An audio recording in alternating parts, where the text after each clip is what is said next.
Hello everybody and welcome to this tutorial. Today I will demonstrate how dangerous it is to use HTTP protocol to log into your email account, to your PayPal account, or pretty much anywhere, as all the information, as I mentioned before, is sent in clear text. Before I begin the capture and before I show you how it is done, key thing to note: all that I'm doing here is within my own network. So this is my home network setup. The router is mine, the computer is mine, all the other devices are in my possession, so I can do with them as I please. However, you cannot do this on a public network that you do not have permission to either access or sniff traffic or anything of a kind. Now that we have that out of the way, let us begin with the demonstration and let's see how we can use Wireshark to actually extract credentials from unencrypted web traffic.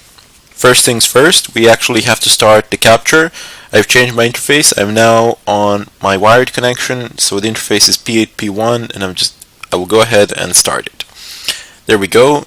Before the capture goes ahead and starts displaying information, let me just enact a preemptive measure here.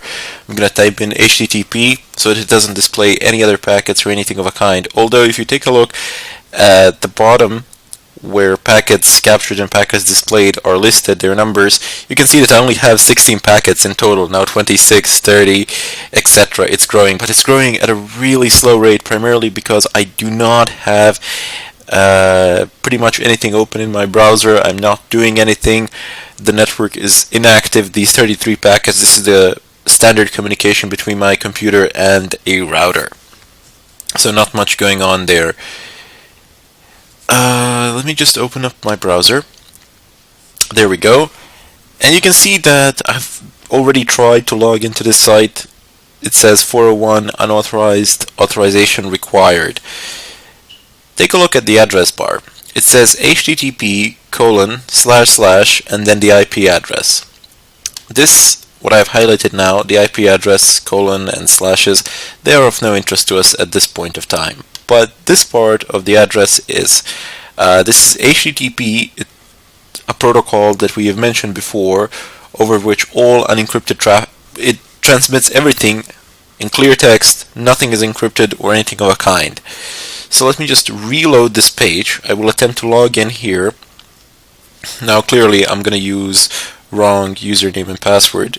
It's gonna say 401 unauthorized again, but it doesn't matter. We will be able to capture the information sent, and you will see that if you used real credentials or something of a kind, you would basically be volunteering them on the net as public information. So here for username, we're just going to type in username, and for password, we're just going to type in password. Okay, authorization failed. Do you want to retry? No, I do not wish to retry. There's no point. So just coming back here into Wireshark and start examining these packets to see which one of them contains our credentials, from which one of them can we extract useful information that we want. So let's just go ahead and scroll down. Pick the third one from the top. It's 533 get HTTP 11, and we're gonna omit all of this information like frame, Ethernet, Internet Protocol, Transmission Control Protocol, and we're gonna go straight into Hypertext Transfer Protocol. We need to scroll down a bit, and it's pretty simple. So you will see that the Wireshark itself has authentication field, so you can just go ahead and click on it. It says basic, and there you go, you have credentials. We've typed in username for username and password for password. Those are the two simplest terms that I could think of, and I've just typed them in there.